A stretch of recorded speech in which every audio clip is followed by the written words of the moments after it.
the basics of a line sheet, there's a couple different ways you can do it. So after I show you my last year's fall winter line sheet, I'm going to show you guys a few other examples too. She's an icon, she's a legend, and she is the moment.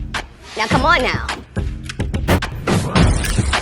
What's up, icons? It's the iconic fashion figure. Of course, it wants to start raining right when I record, but today's video should be pretty quick. I'm just going to show you guys how to create the line sheets. You may not have seen that I've technically already started the launch on Mr. Rich. With that being said, one of the things that I usually would do is create line sheets. And line sheets are pretty easy and simple. For my line sheets, I just put the styles on there so that people can start viewing the styles and placing their orders, or at least start planning out their buys. Although the soft launch styles that are available now are already on my website, but the line sheet will at least have everything, so the buyers that are receiving the line sheets, they can start planning out their buy from there. So when it comes to line sheets, there's a few different softwares you can use to create your line sheets. I usually either use Adobe InDesign or Adobe Illustrator, just because that's always what I've been comfortable with, but you really don't need to pay for Adobe to create line sheets. You can create it in something as simple as Excel, which most people have. I actually have Mac, so I don't even bother paying for Excel anymore. I just use numbers. And then you can also do like Word or Pages if you're on a Mac. But those are programs most people have. They usually come with your devices, especially like Apple products. We all have Numbers, Pages, Keynote, all that stuff. So that's what I'll create mine in. Actually, you can create it in Keynote too. That's what I forgot, because this is easy to do with line sheets. So basically, for your line sheets, your line sheet is going to consist of the style number or the style name, a brief description of the style, which that information you can pull right from the tech pack. Whatever description you create in your tech pack, you can apply to your line sheets. You'll put the sizes that are available, the colors that are available, and some of these are optional. So if you don't want to put all the colors, or maybe you're listing every color individually, you don't have to put the color name. Or if you have like a special color name you want to put on there, then put the color name. But I always put styles, I always put sizes and colors. I put my pre-pack breakdown, since I'm selling wholesale in packs. I always put the breakdown on there. If there's any MOQ for wholesalers, you'll want to put that on there in case people are planning out their buy from the line sheets. Pricing, MSRP, which is your suggested retail price, and then of course photos. Now when it comes to the photos, some people will put the actual photo garment. Some may put photos from like photo shoots, so like an editorial type of shot, and then some may just use the sketches. Now for my line sheets in-house, the ones that I use when I first create my designs, I will create line sheets with just the sketches, because that's what I'm using to keep track of, you know, when my samples are coming in and all that stuff. So the line sheets with sketches are more personally for me, but when I do line sheets for buyers, I like to put the actual photos. And then some of the pages may actually have model shots on there as well, but most of my line sheets are usually just photos of the item that I'm selling, and then all that other information that I just listed out to you guys. So really quickly, I'm going to go into Numbers and show you guys how to quickly do this in Excel. I won't make you sit here and watch me do the entire line sheet, but I'll show you guys how to format it so you can create your own line sheets. So right now I am in Numbers. If you have Excel, you can use Excel. I'm going to be using very basic functions, so it's not going to be hard to do. First thing I like to do is remove all those colors on my cells, because I don't need like those header lines. I'm going to show you guys an old line sheet in a moment so you can see the full example, but this top line here, I usually would merge all of those cells, so that way, because I usually will put the style number there. But again, you can create your line sheets how it works for you. Some people may put the style number right under the picture. I'll show you an example of that too. But what I'll normally do is take a few of those cells and merge those together. So these few cells, let's say right here, I'm going to merge those because that's where I'll put the picture at. So I'll do the same thing for all of these, because then you can have multiple styles next to one another. Okay, so this big square is where my photo would go. So let's say up here, because I put 4 of them side by side. So for this one, this would be the example of how to create your line sheets with multiple styles and then have the style number under each style. So let's say this is going to be like the basics. So like the hoodies, the sweatpants, and all that stuff. This would be one style, that's another 3, and then 4.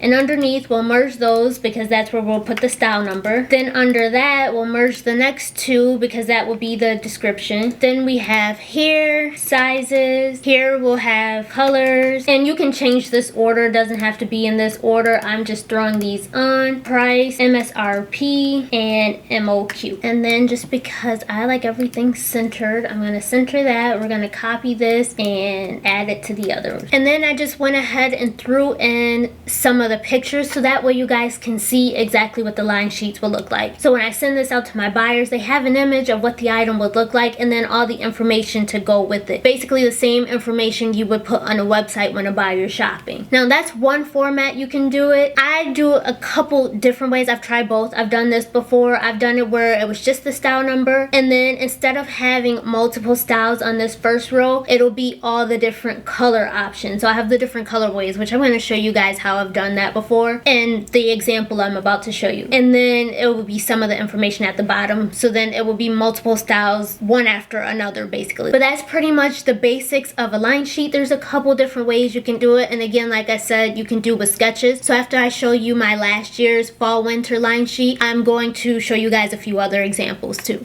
So my men's wholesale clothing line has been out there. I know in one of my previous videos I was talking to you guys about the fact that, you know, with things being delayed because China decided to shut down again for 2 months because of COVID, it kind of messed everything up for me. So I was debating whether or not do I still launch for August 7th and try to force it to happen or go with September 7th. But what I decided to do instead was for August 7th do a soft launch. And basically what I did was launch some of the styles that were already on their way in. That way buyers can start planning out their buys for the product that's available. They can start placing their orders so that way once it arrives I can ship it out. But the styles that weren't on the way in yet weren't included in the soft launch, and some of the styles that I just didn't want to release yet weren't a part of the soft launch. But September 7th the full launch will be available for Mr. Rich. So anyway, so this is my last year's fall winter line sheet, which I did a little different than what I'm used to doing. I did more of a presentation along with line sheets, and then the other thing I'll be showing you guys is an order form too that I always add at the end. So this one I kind of wanted to give it a feel of what, you know, my style was supposed to be for that season. So I started out with just photos of each garment. No information is with these items at all, but you'll see like the color information because I did each page based off of a specific color because these were my colors for last year. So each page was a different color and I pulled the items that, you know, matched that color just to give off a presentation, a feel, and an understanding of what it was I was trying to portray. Since this was a pre-order option, I did have a pre-order promo, and then this is where I got into my line sheet. So this is like basically what I was showing you guys to create, and then you can see the different colorways are next to it. Oh, the other thing I did differently here in this one versus what I just showed you guys on the computer, I always put a back image too, a side image if there's any side details, so that way the buyer can see all angles of the garment, and then I would just do a front of the other colors so you can see. Like if I get into one, here we go, is one that has more colors, so that way you guys can see. So this here, I have the style number at the top, all the colorways just running across. Now this item was pretty much the same on the back as the front, so I didn't even bother putting in a back picture, but it's like that with every style. Here we go, here's a style that I put a side picture since there's side detail, and then all the other colors have a front. And as you can see, it has all the pricing on there, descriptions, breakdown. Past all of that, because that's now all the line sheets for all of my labels, we're going into that starts here on my order form. So at the end of every line sheet that I send out to customers, I include an order form. Now the reason I do that is because some buyers, once they look at the line sheets and they're planning out their buy, they can use this sheet to plan it out so they know exactly what they're going to buy. Some buyers, when I send them line sheets, because it's usually when I send them line sheets, they will either send me back their own purchase order form, or some buyers will actually use this order form, email it back to me, and then, you know, I send an invoice for the payment. So they'll use this to actually place their order. Some buyers only use this to just plan it out, and then once the items are available on the website, they'll order there, because a lot of time I send out the line sheets before they're even available on the website. And then some buyers, especially like the newer buyers, it really just depends on the generation. Some buyers won't use the order form at all. They may not even open the line sheets. It just really depends on the person and how they like to order. A lot of people actually like the order form because as you can